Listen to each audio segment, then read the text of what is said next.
Chacun d'entre nous, au plus profond de son être, recherche cette existence empreinte de plénitude, cette joie authentique qui donne un sens véritable à la vie. Les êtres humains, dans leur immense diversité, courent tous après ce que l'on appelle le bonheur, mais les représentations de ce bonheur diffèrent énormément d'une personne à l'autre. Pour certains, il se mesure à la réussite professionnelle, pour d'autres à la richesse matérielle, à la renommée, à la famille, ou encore à des plaisirs immédiats. Ces conceptions varient en fonction des cultures, des éducations, des expériences personnelles et surtout des convictions spirituelles les plus intimes. Ce qui guide véritablement notre vision du bonheur, c'est souvent la croyance que nous portons au fond du cœur. Croyons-nous en un créateur, en une vie après la mort, en une responsabilité devant lui? C'est depuis cette perspective de musulman convaincu que je souhaite m'exprimer aujourd'hui en m'adressant avant tout à ceux qui partagent cette même foi. Mon objectif n'est pas de débattre des conceptions philosophiques ou profanes du bonheur, mais de partager des repères solides, ancrés dans notre tradition religieuse, pour accéder à une félicité profonde, durable, qui transcende les aléas de ce monde.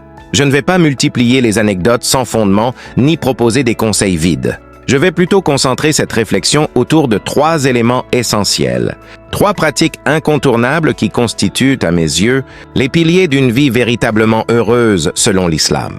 Bien entendu, d'autres facteurs contribuent au bien-être. La bonne compagnie, la générosité, la patience face aux épreuves, la quête de connaissances utiles.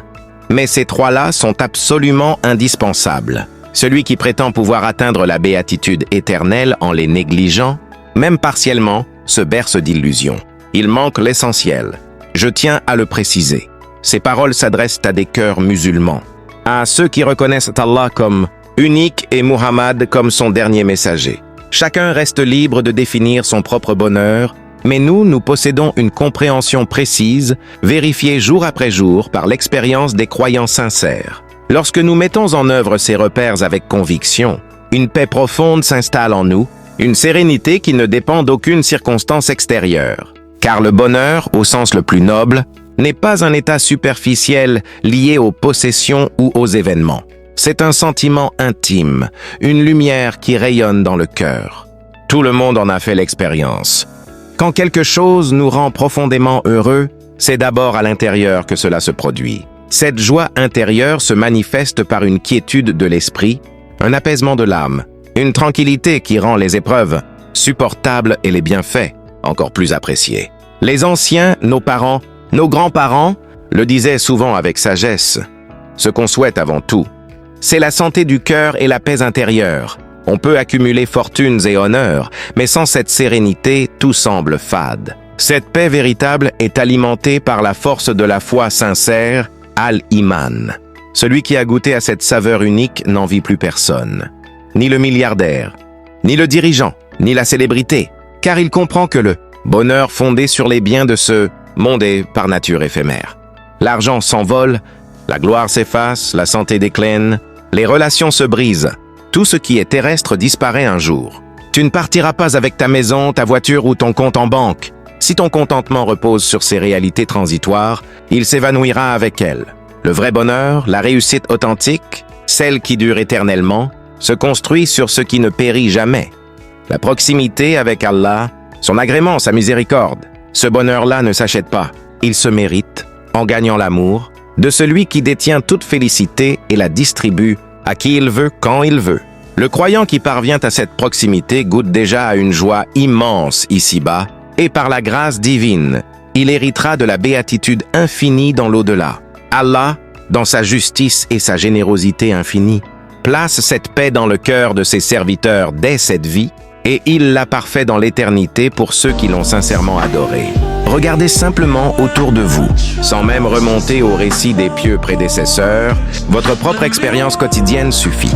Observez ceux qui vivent loin des prescriptions divines. Argent acquis par des voies douteuses, négligence de la prière, immersion dans les interdits. Extérieurement, beaucoup semblent comblés. Demeures luxueuses, voitures rutilantes, apparence de réussite totale. Mais le bonheur véritable est intérieur. On peut afficher un sourire éclatant tout en portant un vide abyssal au fond de l'âme. Combien de personnes immensément riches ont choisi de mettre fin à leur jour? Elles avaient tout ce que l'argent peut offrir. Voyages, plaisir, pouvoir d'achat illimité. Pourtant, un manque persistait. Elles ont fini par comprendre, parfois, trop tard, que le vrai contentement ne réside pas dans le tangible, mais dans cette quiétude du cœur que seule la foi puissante peut procurer. Pour vivre ce bonheur au quotidien, de manière constante et non ponctuelle, il faut identifier les pratiques les plus efficaces. En islam, la religion dans son ensemble est source de félicité, mais certains actes sont particulièrement puissants.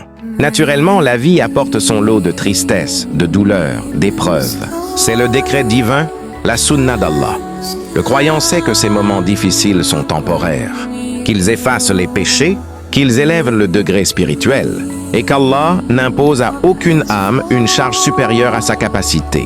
Le croyant ne se plaint pas d'Allah, il se plaint à Allah avec patience et satisfaction intérieure. Il sait qu'Allah est avec les patients, avec ceux qui le craignent pieusement, avec les bienfaisants. Le prophète lui-même a pleuré à la mort de son fils Ibrahim, tout en rappelant que les larmes sont une miséricorde. Les jours alternent, un jour en ta faveur, un jour contre toi. Mais le croyant transforme même l'épreuve en source de paix future. Venons-en maintenant aux 3 repères fondamentaux, présentés dans un ordre de priorité que nous justifierons. Ces pratiques sont souvent mentionnées, mais comprenons-nous vraiment leur valeur immense? La première est le dua, l'invocation sincère. La deuxième, supérieure en certains aspects, est le dhikr, le rappel constant d'Allah. La troisième, la plus élevée, est la salah, la prière rituelle. Pourquoi commencer par le dua? Parce que le bonheur éternel passe par une demande adressée à celui qui possède tout. Le bonheur mondain, même légitime, nécessite souvent des demandes aux créatures. Candidature, sollicitation, négociation. À plus forte raison, le bonheur éternel nécessite-t-il une demande à celui qui détient les clés du paradis? Allah subhanahu wa ta'ala. Le dua est l'expression la plus pure du tawhid. Tu ne t'en remets qu'à Allah. Tu n'espères qu'en lui. Tu patientes en attendant sa réponse.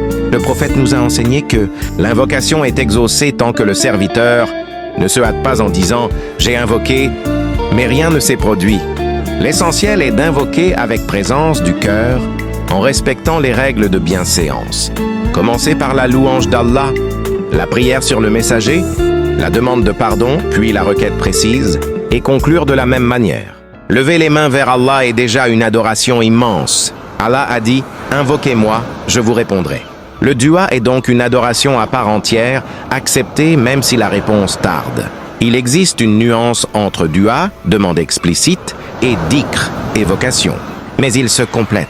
Les formules du matin et du soir sont essentiellement du dhikr, mais toute évocation porteuse d'espoir devient aussi dua. Le prophète a insisté pour que nous demandions le paradis, et même son degré le plus élevé, Al-Firdaus. Il a enseigné que celui qui demande le paradis 3 fois voit le paradis, lui-même intercéder pour lui. De même pour la protection contre l'enfer. Priorisons donc les invocations pour l'au-delà, car cette vie est brève, 60, 80, 100 ans tout au plus, tandis que l'éternité est infinie. Cela n'interdit pas de demander les bienfaits d'ici-bas. Santé, subsistence licit, facilitation. Le dua soulage les angoisses, dissipe les tristesses, même dans cette vie. Le célèbre hadith des 3 hommes bloqués, dans la grotte illustre magnifiquement cette puissance. Chacun invoqua Allah en rappelant une action sincère, accomplie uniquement pour lui, piété filiale, chasteté. Et le rocher se déplaça progressivement jusqu'à les libérer. Plus on invoque Allah, plus il aime cela. À l'inverse des créatures qui se lassent, Allah se réjouit de nos demandes. Le prophète a expliqué que toute invocation entraîne l'un des 3. Exaucement immédiat, écartement d'un mal plus grand ou récompense conservée pour l'au-delà. Pourquoi alors hésiter à invoquer sans cesse? Les meilleures invocations sont celles tirées du Coran et de la Sunna. Parmi les plus complètes, Rabbana atina fid dunya hasanatan wa fil akhirati hasanatan wa qina adhab an-nar, et celle demandant la purification totale des péchés et la préservation complète. Afia. Les moments propices sont nombreux, entre l'Adhan et l'Iqama, dans le dernier tashahhud sous la pluie, en buvant zamzam en voyage, dans la maladie, dans l'épreuve. La deuxième clé est le dhikr, supérieur au dua, dans certains contextes car il consiste à occuper sa langue et son cœur à ce qu'Allah aime le plus, son rappel constant. Allah promet à celui qui l'évoque beaucoup de lui, accorder mieux que ce que demandent les demandeurs les plus pressants. Le jour de Arafat, le prophète a déclaré que la meilleure invocation était « La ilaha illa Allah ». Le dhikr, c'est la nourriture du cœur. Allah dit « N'est-ce pas par le rappel d'Allah que les cœurs s'apaisent? Plus on évoque Allah, plus la sérénité s'installe, plus le bonheur devient une réalité quotidienne. Le Coran est le meilleur dhikr, suivi des formules comme Subhanallah, Alhamdulillah, Allahu Akbar, La ilaha illa Allah. Les invocations protectrices du matin et du soir sont indispensables. Les 3 kuls, les formules de préservation du corps et de la foi. Le dhikr transforme la vie.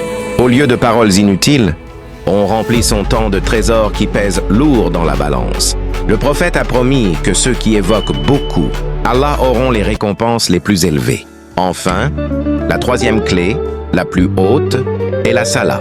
Elle englobe à la fois dhikr et dua. C'est l'acte dont nous rendrons compte en premier. Le jour du jugement, le prophète, face aux difficultés, se réfugiait dans la prière.